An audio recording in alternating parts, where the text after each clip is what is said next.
বন্ধুরা, PG hospital থেকে project coordinator হিসাবে লোক নিয়োগ করা হবে, যেখানে এইচএস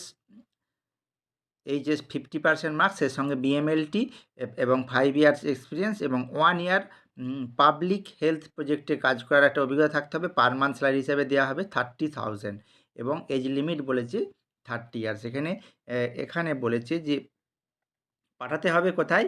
পাঠাতে হবে, একটি মেল আইডি দিয়েছে, সিভি উইথ ওই মেল আইডিতে পাঠাতে হবে বিফোর 25/1/2025 মধ্যে পাঠাতে হবে এবং সেটি কন্ট্রাকচুয়াল বেসিসে নিয়োগ করা হবে এবং এসএসকেএম বা পিজি হসপিটালে একটি কী বলেছে, application are invited for the post of eligible candidate strength primary health care coordinator পোস্টের জন্য, যেটা পিজি হসপিটালের প্রফেসর সুজয় ঘোষ এই প্রোগ্রামটি অর্গানাইজ করছেন।